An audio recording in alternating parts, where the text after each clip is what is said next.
Mr. Mongjo Nu, who is the president of the Burmese Rohingya Association in Thailand. Now, I'll have to ask you to be concise, 5-8 minutes, in order for us to have some time for the audience and for questions and comments. Ucho Ming, my friend sent me an email just this morning, I got it. So it's better please give mic to them first. They are my junior, but they are the young generation like Dr. Cho, the Cho Yin Lai. Okay. And they tell me who is not coming, then I will talk. Okay. Well, Dr. Mr. Cho Yin Lai also, we are friends, we have usually talk together about the issues about Rohingyas. So I have to share some information that is not the same as that previous speakers. It is first thing. Second thing is the latest development in our region. I was born and brought up in Butiran Township. Still, this is the crisis area, we can say. So the problem is, first of all, MSF problem. This MSF was expelled from the Rakhine state, not from other places. This MSF is running in Eraudi, Yangon, Kachin state, somewhere else, no problem. But I think in our Rakhine state, there is no medical facility that Muslims should go, or Muslim can go to the doctors in the sight of the doctors. They are not going to the doctors or hospital or not, they are permitted to go there. This is a latest problem. So MSF is only the single facility that the Muslim can get medical treatment. This is the most serious problem. The second serious problem is our education. We are now, since 2002, our Rohingya students cannot go to the universities, freely to the high school, freely to the regional college. We Rohingyas are stopped for more than 20 years that those who were qualified in matriculation examination, good grade, they are going to universities. I mean the medical college and the engineering college, professional universities. But the students are now, they are living at their villages, at their home, without going to the universities, without going to the schools. Even their high schools, their middle schools in our regions, these schools are separated by the school authorities. The one's partition is for Muslims, another partition is for Rakhine. So the situation, even the school surrounding is very dangerous now. So we are not getting education from the first. Second, we are not in the situation to have the medical treatment in the side of the Rakhine doctors. There are no Muslim employees in hospitals, in medical facilities, so this is a problem. And another one is, the one who is very serious and chronic diseases, they cannot come from Rakhine state to the Yangon without the government's permission, step by step.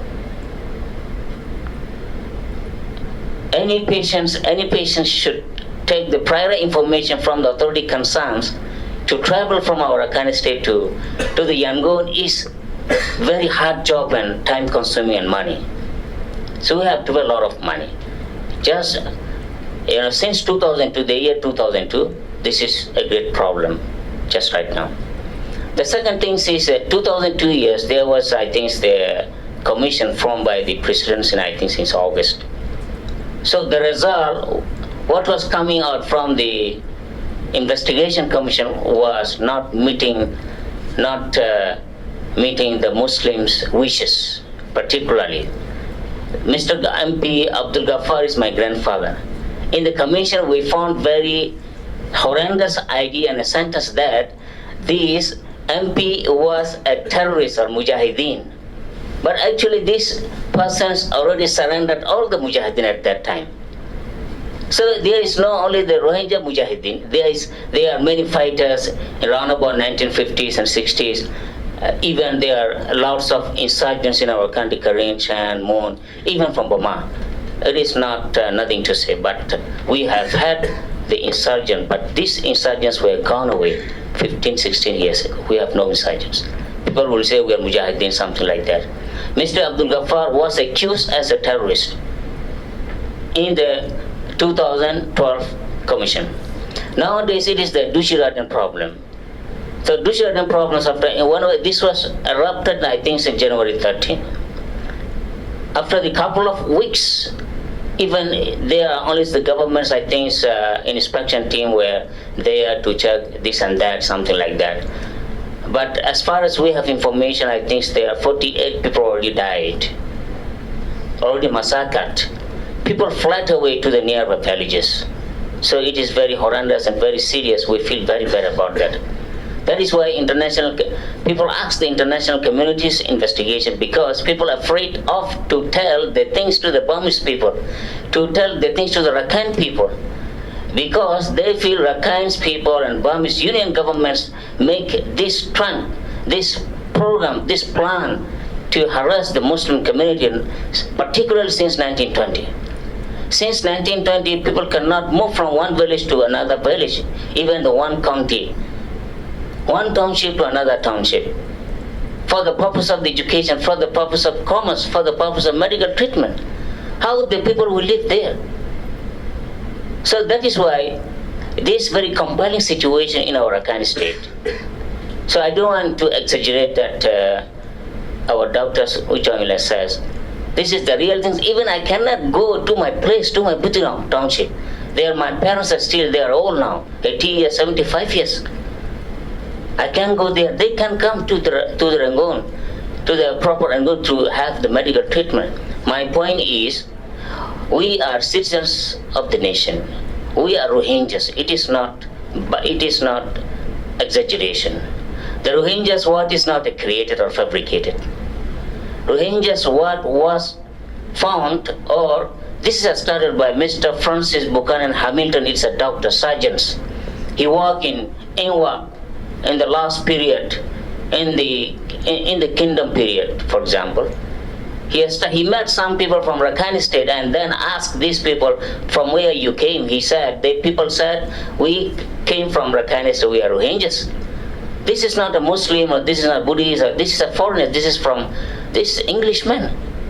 So he written about the contemporary vocabulary words, the Rohingyas words, they always prescribe the Rohingyas word. So Rohingyas was started, the word Rohingyas particularly was prescribed or exposed since 1799. It is 1823, it is 25 years before 1823 cutoff. Government in our country, there is a rule or criteria. The one who live in our country or territorial places before 1823, he or she is the indigenous people. So we are 25 years before the cut of the 1823, so we are automatically indigenous people.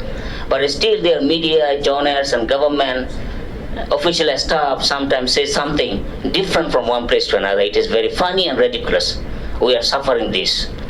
So after that, in 1950s when there was the first democratic period in our country, we Rohingyas were recognized by the government. We have got chances to form the University Rohingya Association. We have got chances to broadcast our programs in the BBS, Burma Broadcasting Service. Ubatung was my real uncle. He broadcasted this thing from 1961 to 1965, October 31st, even 6 years. Even many things we have got. Still we have Mayushi. Mayushi, this is the military government compiled this book. In this Mayushi, we have had the strong document. Fortunately, I would like to share my information. 2013, in the university's distance education curriculum, first year geography, there is the Northern Rakhine state. There is written a paragraph that Rohingyas people are residing in Northern Rakhine state. This is the last version, last update. So it is nothing to be to be arguable or something that to be doubted. So we are Rohingyas. We are not doing these things as to be fabricated, or my Rakhine brothers to say us that so and so. How things we Rohingyas can take away the Rakhine state, or we dominate the people, things that like that. Where is this Rohingyas organization? Where is this terrorist organization? There is no terrorist organization. Of course, there were 30, 40 years like Rohingyas. We have organization RSO, something like that. Nowadays, this is finished already. This is cleared by the government of Bangladesh. So even they say we are infiltrators, we are aliens, we Bengalis sneak here. So in Rakhine state, there's 20 years now, they have military outposts, even 20 military outposts there. Even we have census about even animal, even coconut census, even animal census. Keep aside the people census. Mr. Khan, Mr. Khan. Sorry. I'm sorry, I'm going to have to ask you to summarize. Yes, I am going to conclude. Okay. So my point is, we Rohingyas are very optimistic about to make conciliation, making the bridge with the governments of Union of Myanmar to get help, and the brothers in Rakhine state for the reconciliation. We Rohingyas cannot live in the bleak camps in Rakhine state. It is very horrendous situation. We can't live. No human beings can live like a situation. Not only Rakhine state, but also the whole Rakhine state. We are, in the big concentration camp. This is the things. Government can do this as soon as possible for our living standard be better, I think.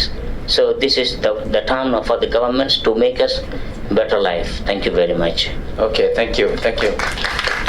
Sawadikap, Minglawa. Actually, the question is survival question.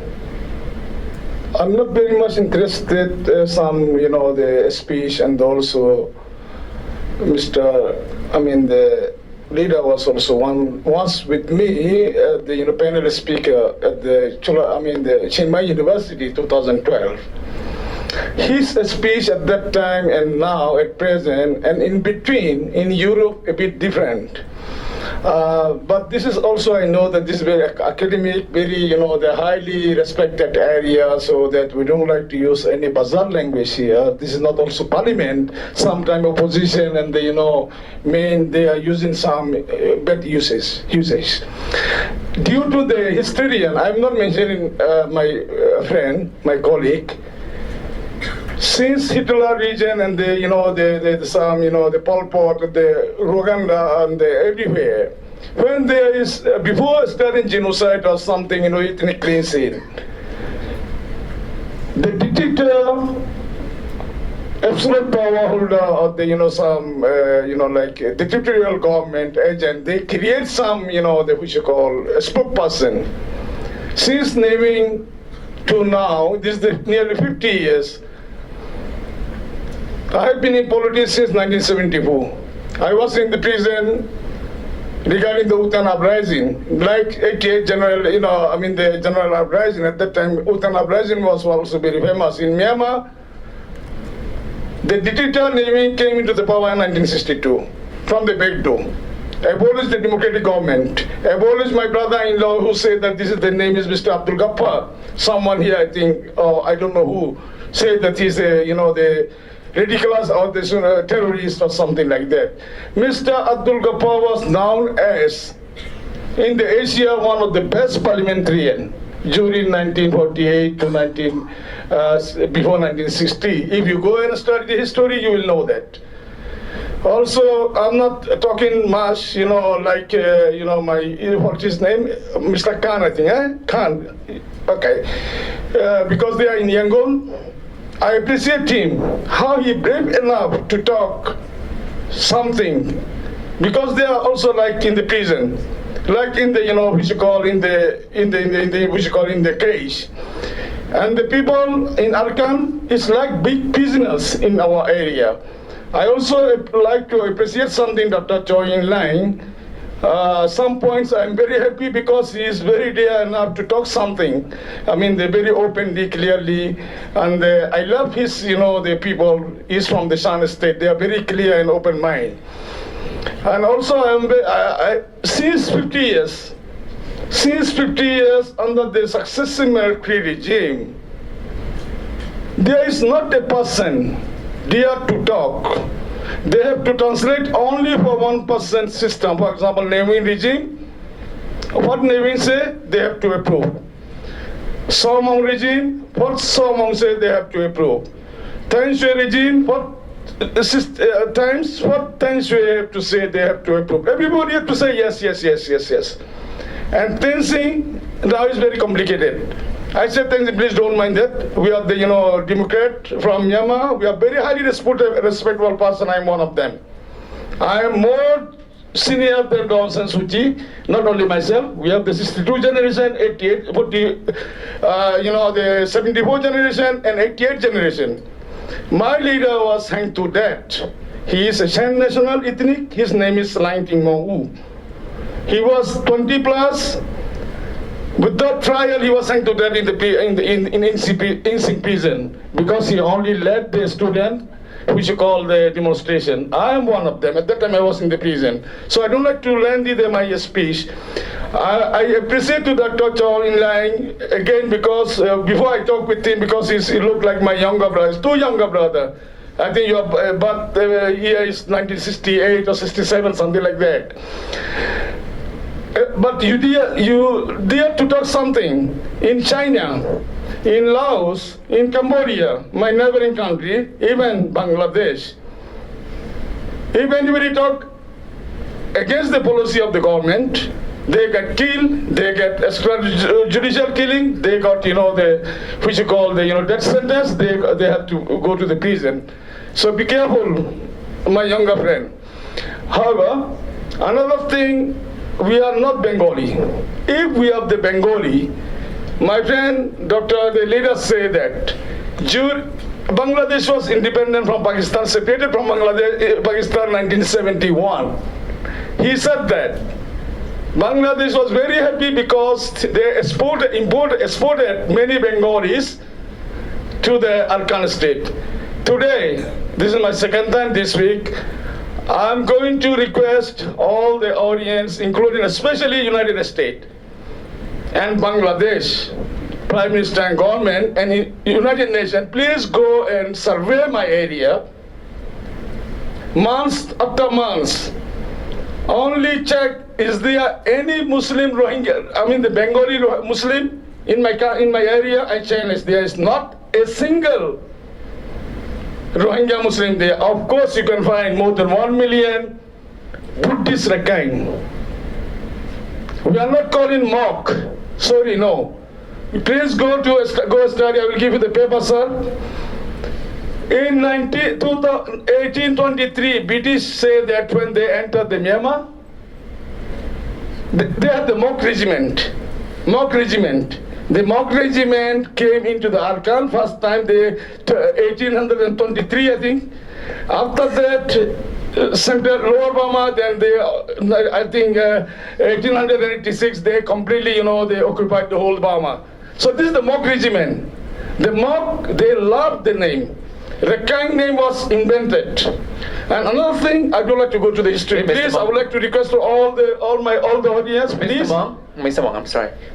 Please. Okay, yeah, the point. Sorry, because please do something like please arrange the historical debate with international historian. We have a lot of historian in the Chulalongkorn and the Tamasar also. This is my point. Second is survival question. We are very much unwanted. We are one of the most persecuted people in the world. Our voice is unheard, but I'm very happy today. We are not friendless.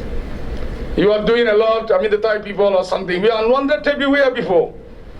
Still, we are most suffering in the neighboring countries also. Bangladesh, the Malaysia, Indonesia, Thailand.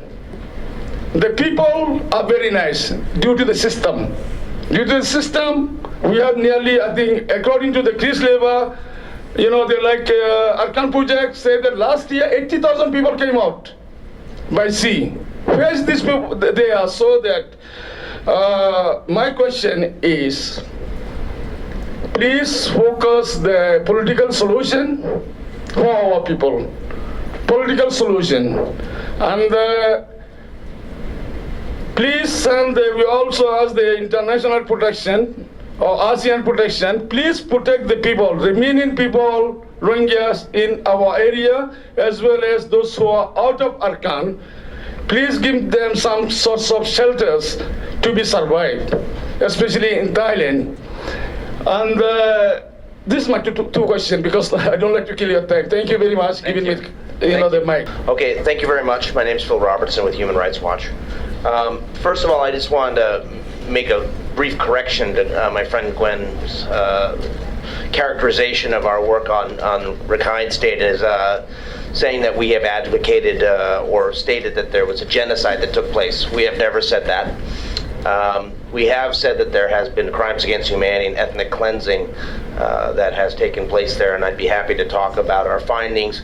These are specific international legal terms, and we don't play games with international legal terms. If we found that there was genocide, we would have said that and backed it up with legal evidence, but we did not find that. So it's a misnomer to say that we're exaggerating the situation there.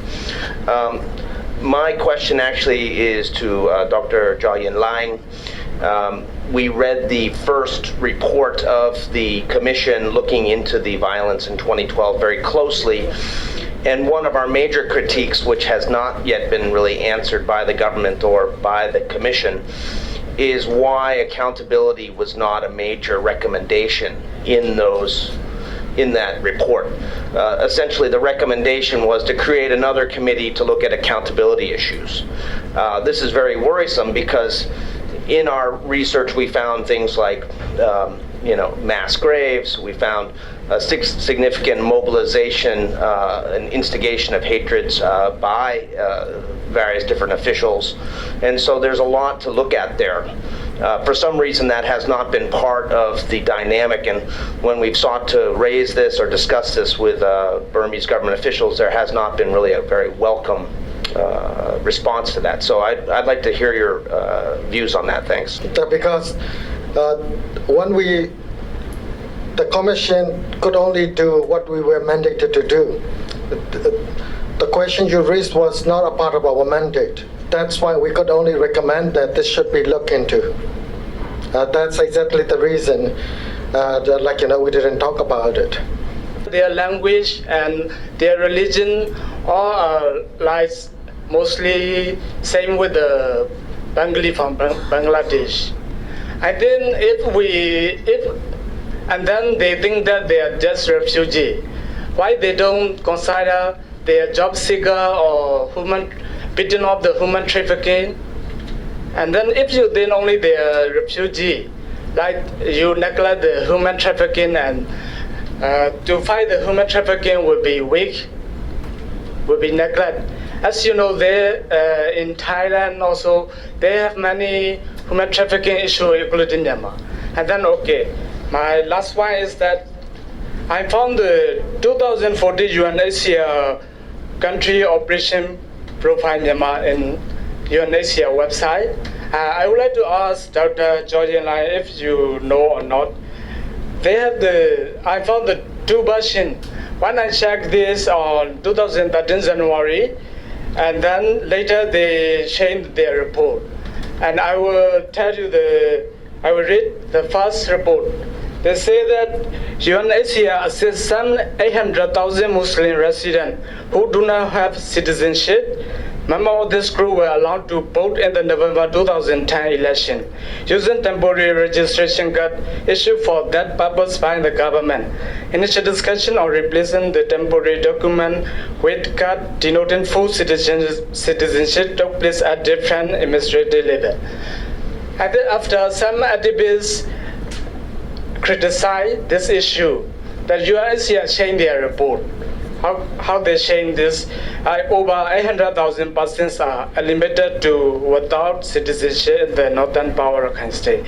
And they say, first they say UNHCR assists. Later they change UNHCR is advocating for the state. So do you think the Inquiry Commission, do you know this issue? And Okay, thank you. Okay, thank you. Please. Why they give 800,000 Bengali Muslim to temporary card, national card? And then, do you think this will be the violation of the election?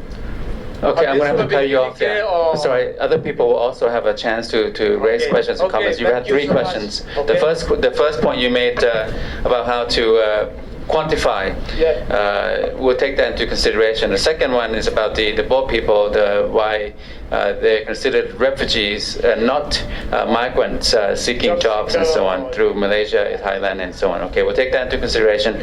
I'll ask Dr. Jha to answer the third question. It's kind of a complicated situation over there. That, like in 2010, there was a rumor, probably true, that, like, you know, what they call white cards were issued to Muslims in Budidong and Maungdaw, and then some other areas in Rakhine State. When we ask people who were alleged to be involved in it, no one was willing to come forward. So the kind of, like, you know, this is like in 2010, the country was still under the military government. Like, you know, what happened in that part of the country, we didn't really know for sure. But one thing I can tell you is this will become a major problem in 2015. Like, you know, what they're going to do, and we ask, they still don't have a clear answer. So. Thank you. Do you think the last 2012 crisis is one of the reasons because of this issue? You don't answer. He may address that in the next round, okay? We'll take the next round. The gentleman there in a jacket, and then you in the back. A little bit, Chairman, could you give me a little, just about 5 minutes in brief? Sorry, I cannot give you 5 minutes. We're running out of time and other questions and comments. So if you have a question or comment to make, please go ahead. The question, first of all, let me introduce myself. My party is EFEO. Former, our national leader, General Aung San, led the party. And I'm the responsible party of the last election, 1990, General Secretary of the party. What today discussion is my country problem. So as a responsible person for the former party, I have the responsibility to talk a bit, and at the same time, I agree certain points with Dr. Choi Line, what the government policy is. So if I not get a time little bit, about 5 minutes, it is very difficult for me to explain. Okay, please tell us your name. You have 1-2 minutes. You can make your point or you make your statement, but we don't have 5 minutes. I'm sorry. The statement is, I would like to say, throughout the Burma, the Muslim problem is created problem. Which period and why it's happened today, there's a background.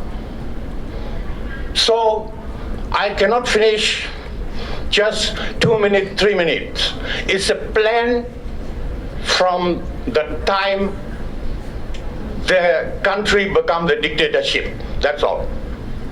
Okay, thank you. What was your name, sir? My name is Maung Maung Ji. I have written 3 letters about this matter to the General Thein Sein. Okay, thank you. On behalf of as a former Secretary General of the AFPFL. Thank you. Thank you.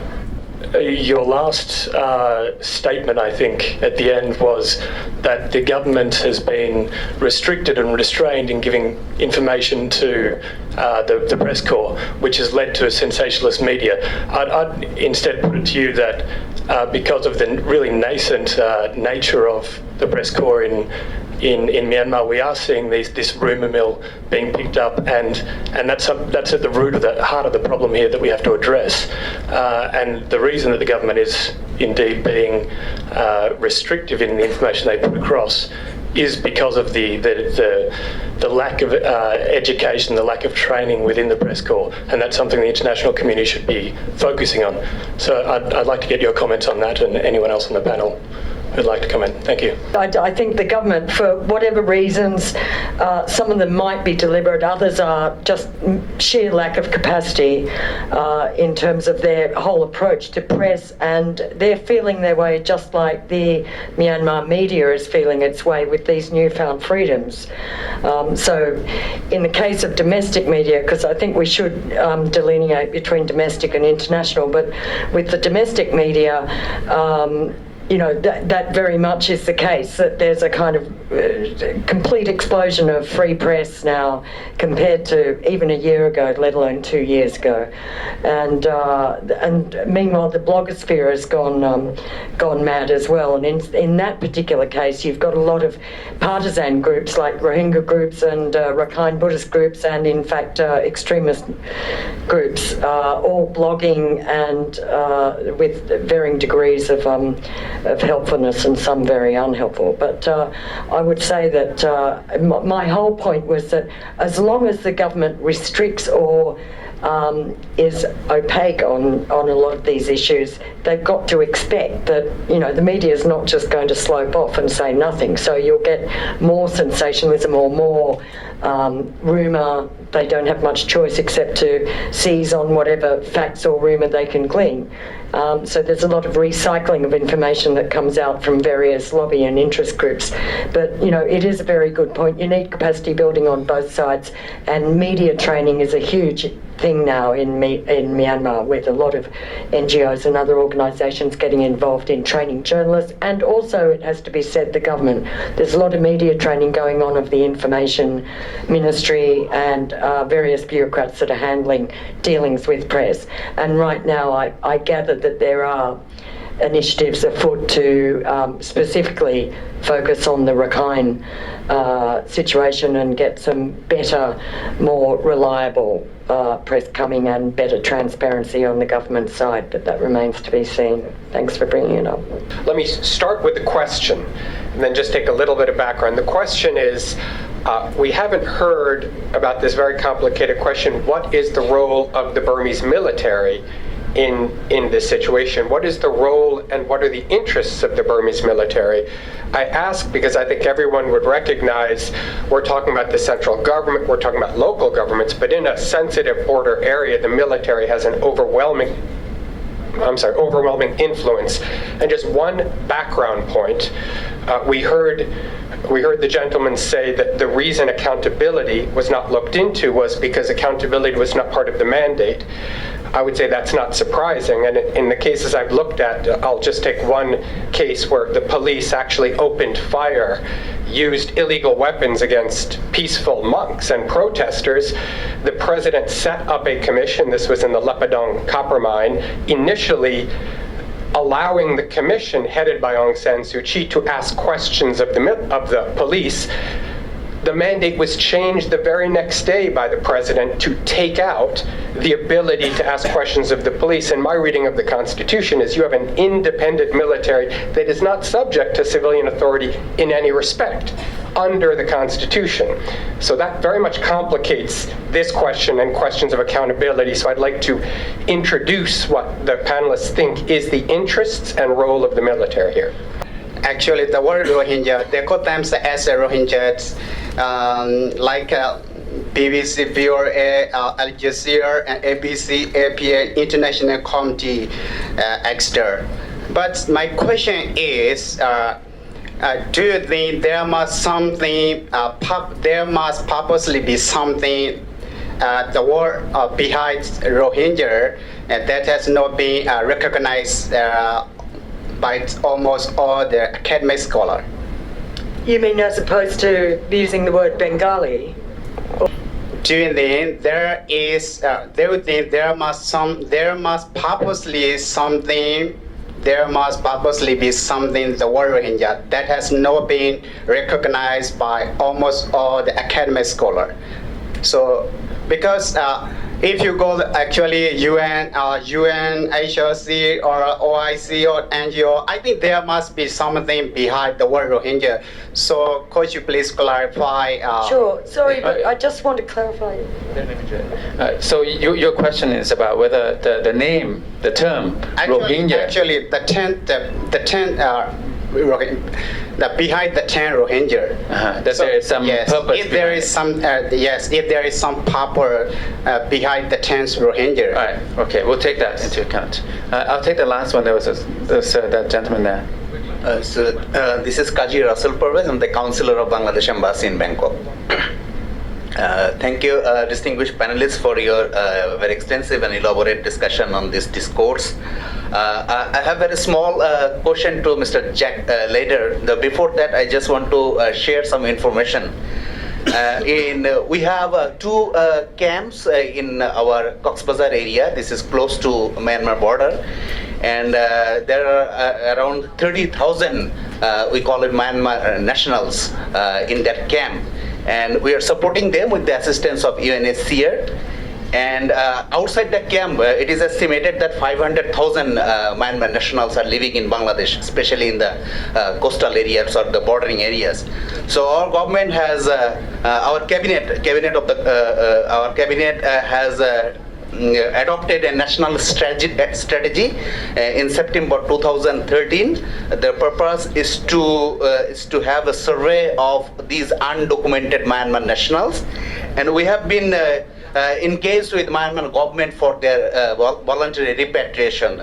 Some up to 2005, I think few thousands Myanmar nationals had already been repatriated to Myanmar with a bilateral cooperation or engagement with Myanmar government.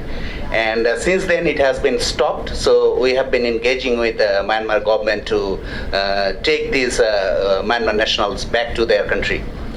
And this is information. Now my question is Mr. Jacques Leider.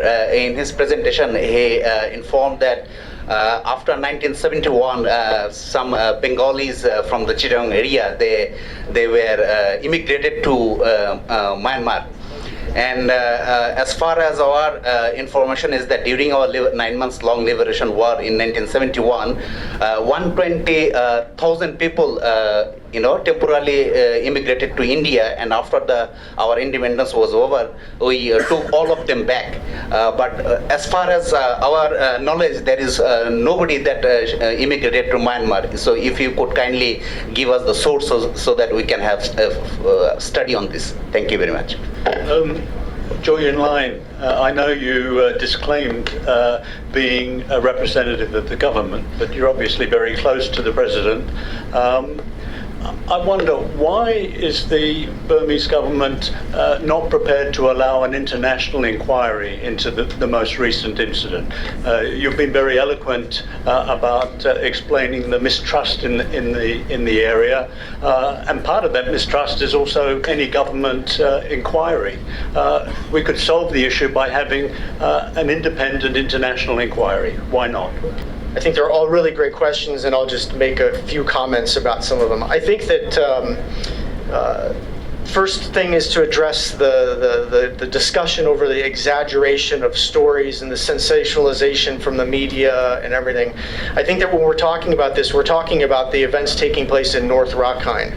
And I do think that probably one of the solutions to this would be simply for the Burmese government to allow people, particularly freelance journalists and journalists from the International Press Corps, as well as journalists from Myanmar itself, to have full access to this particular area. I think it would just make sense that this would then end up clearing up a lot of the discussions and conjecture that people have about what is happening in these particular 3 townships that has been a black hole for all these years. So I can't accept the fact that people would say that there is a lack of information coming out of North Rakhine. But the fact is that as long as the press corps is not allowed free access to these areas, we're going to continue to have these kind of very frustrating discussions. I've been working on this story for 8 years now. I will gladly go up to North Rakhine State if the Burmese government would allow me to go, but unfortunately they don't. One other comment, and then I'll let other panelists talk, is I think that we can also talk a lot about the definitions of identity, the debate over the historical context of all this. But what this really comes down to is that we have 2 communities of people that are living in Rakhine State. One particular community is not at all equal to the other one. in the way that things are moving forward with the democratic reforms that are taking place in Burma. And I think that, looking at things in a human rights context is very, very important right now. From journalists, from independent researchers, and I think that that is something that continually needs to be brought back into the discussion instead of taking a lot of these tangents when it comes to the historical perspectives that are trying to realize what's going on today with what's happening in Rakhine State. Dr. Jacques Leider, you also mentioned a distinction between ethnic cleansing and genocide. Perhaps you can cover that as well.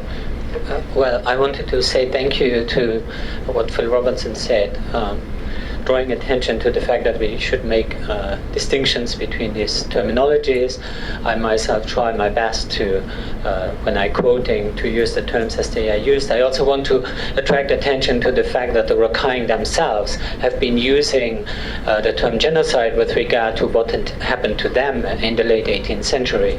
There's in a certain way an abuse of the terminology there that we can also attract attention to. Then reacting to the question that I was asked about what I said with regard to those who would have moved from Bangladesh after the war, independence war, I'm simply quoting the book of Moshe Yeager, a book from 2002 that I can give you the reference right away. I've been checking yesterday with people from UNHCR in the way that I represent their action, and I also got several corrections where they were drawing attention that I didn't really mention this correctly, so I want to be correct on that. Personally, what I have to say on what Yeager wrote there about he is using the term illegal migration, I am not in a position, and I've precisely said that we lack information on that. But there are in British diplomatic correspondence some comments from the Bangladeshi ambassador from 1975 that quite clearly says that they were grateful, Bangladesh was grateful to the Burmese government that they had accepted temporarily refugees moving over the border. And then I don't have information on what happened later, but I also suppose that many of these obviously went back. Thank you very much. Thank you, Dr. Leider. Ms. Robinson, the term Rohingya and so on. I assume you're talking about, as opposed to Bengali, the only two terms I know are Rohingya or Bengali. Yes? So actually, my question, it does not refer to the question of the term Rohingya. My question refers only to behind the word Rohingya, but I don't need to know the indefinite, the word Rohingya. But what, because one UN or any other organization went to the Rakhine side, they only asked one side for Rohingya, but they don't ask, they didn't ask any person, anyone from Rakhine side. Do you think that they should be called Bengali? Is that your point? No. So is there something behind the term Rohingya? Why they keep asking for that? Yes. So the justification. You mean instead of talking to Rakhine Buddhist people?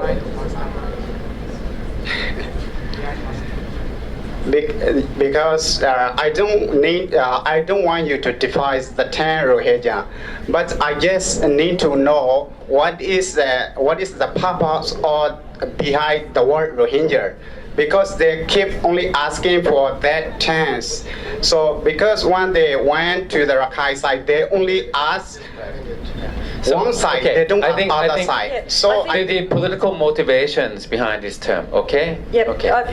Actually, on the part of only speaking as international media and also doing research here, I'd say that for most people covering it for international media, there's no political reason or rationale for using the term Rohingya. That's how they refer to them, or else there's Bengali, but I think there's political connotations of using that, and I think I hope that's what you're getting at, but I would not ascribe political motivations for using the term Rohingya. Larry, we are long-time friends and you know better than that. I'm not going to answer your question. I don't know. You'll have to ask the government. I still keep my own position that I work with them. I don't work for the government. So I don't know. But here,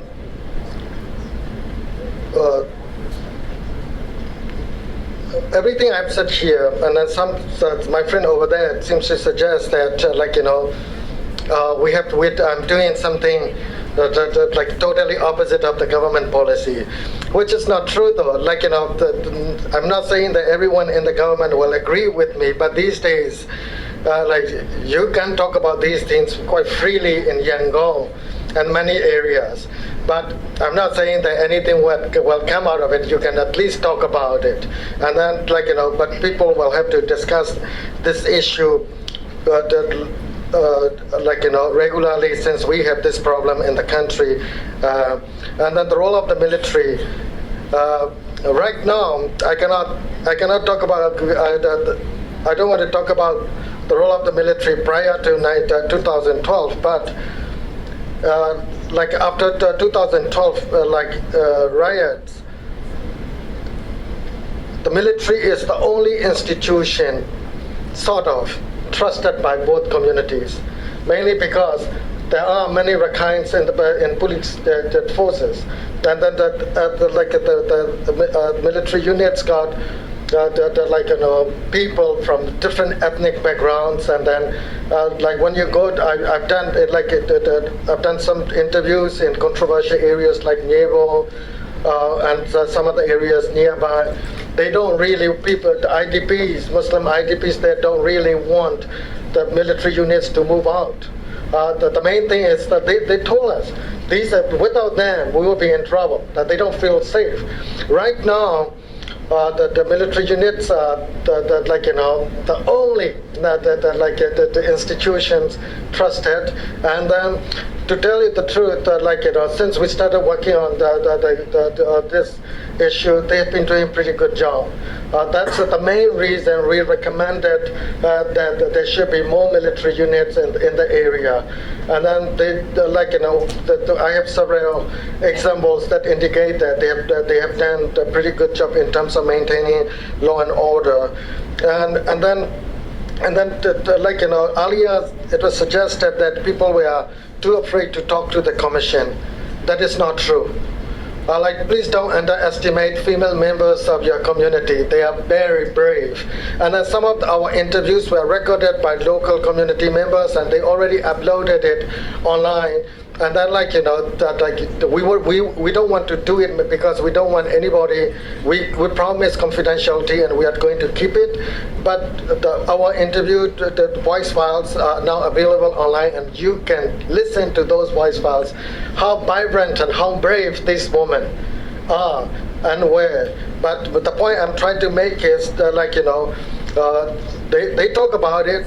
However, available evidence didn't back it up. That's the point I want to make. I agree with Greg. If I have my way, I would want more international media in that area. But the government doesn't allow it yet, so that's beyond my control. I cannot do much about it. But that would be better, if many people see things with their own eyes and they can make their own judgment. Right now, one of the biggest problem is people try to infer all kinds of conditions, all kinds of conclusions on very presumptuous conditions. We don't know. Why the government didn't ask us. I mean, it's not that I don't know, but sometimes the government didn't ask you not to work on the accountability, but they look at the issues from different perspectives. They might think that that is not the case. They're just trying to maintain law and order. I'm not saying that they are right. Here the reason is EU is now trying to run. EU is running police training, especially riot control. So the biggest problem is probably these police officers, police the battalions, they didn't know how to control the crowd properly. And then one last point I want to make is, as I said earlier, there are good and bad people in both communities. And then, like, in the international media and in many reports, Rakhine people have been misrepresented. There are bad people among Rakhine people, but not all Rakhine people are bad. There are good people who want to do the right thing, but if you portray them in negative light, then, like, you're pushing them to become either politically different or to become more critical of the other side. So here, we all need to try to come up with a fair and balanced report, and that we need to work harder on this. Thank you very much. Please join me. We've run out of time. We're over time, in fact. Please join me in thanking all the speakers, and thank you for coming.